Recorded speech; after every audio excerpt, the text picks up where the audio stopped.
siswa yang meninggal saat sedang latihan paduan suara.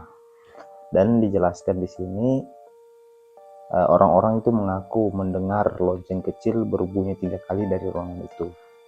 Halo teman-teman semuanya, selamat datang.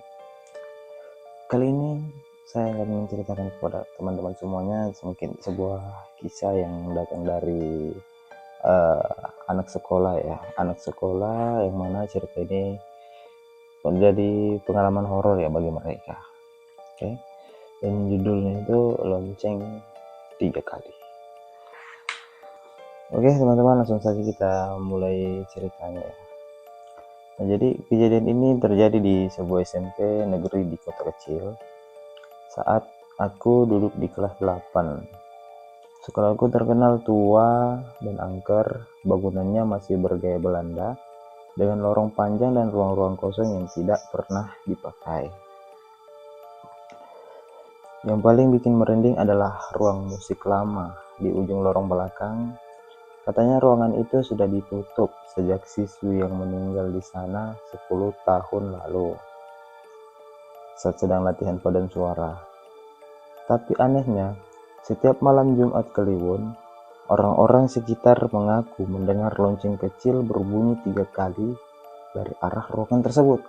Nah, jadi berarti satu ruangan ini yang memiliki kisah yang cukup tragis ya, yaitu siswi yang meninggal saat sedang latihan paduan suara. Dan dijelaskan di sini orang-orang itu mengaku mendengar lonceng kecil berbunyi 3 kali dari ruangan itu, satu ruangan itu. Semua murid dilarang mendekat ke sana, tapi namanya juga anak sekolah, makin dilarang makin penasaran. Betul, itulah anak-anak sekolah ya, rasa penasarannya itu masih tinggi gitu. Suatu hari aku dan ketiga temanku, Andi, Dira, dan Wulan, nekat masuk sekolah malam-malam lewat pintu belakang. Kami ingin membuktikan sendiri apakah benar lonceng itu masih berbunyi. Nah, jadi dijelaskan di sini sekawan-kawan ini nekat masuk sekolah malam-malam dan mereka lewat pintu belakang untuk membuktikan sendiri ya apakah lonceng itu benar-benar berbunyi atau enggak, seperti itu. Kemudian kami tiba-tiba di sekolah jam 11 malam. Sekolah sunyi, hanya suara jangkrik dan angin lewat. Saat berjalan ke ruang musik, tiba-tiba udara terasa dingin. Kami berhenti di depan pintu besi yang sudah berkarat. Dira membuka kunci gembok yang katanya disimpan satpam di gudang. Ya, Dira anak kepala TU, jadi dia tahu segalanya. Nah, oke.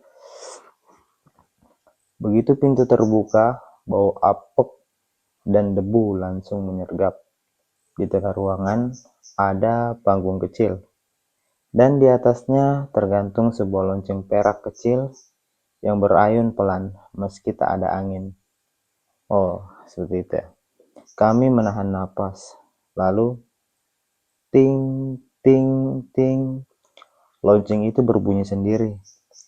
Wulan langsung panik. Udah, kita keluar aja. Nah, jadi pada saat mereka masuk, ya, itu lonceng kecil itu berbunyi 3 kali dan itu membuat Wulan panik ya. Oke. Tapi pintu yang tadi kami buka tertutup sendiri. Kami coba dorong tapi tidak bisa, terkunci dari luar. Oke. Andi menyenter ke arah sudut ruangan dan disanalah kami melihatnya. Sosok perempuan berseragam putih abu-abu, rambut panjang, berdiri menghadap dinding. Tubuhnya gemetar seperti menangis. Tapi yang paling mengerikan, dia berbalik perlahan dan kami melihat wajahnya tanpa mata. Seketika lampu ruangan padam, kami semua berteriak. Dalam gelap, lonceng kembali terdengar. Kali ini lebih cepat, seperti marah. Kami mendorong pintu sekuat tenaga hingga akhirnya terbuka. Begitu keluar, Wulan pingsan, Andi muntah, dan Dira tak berhenti menangis sepanjang jalan pulang.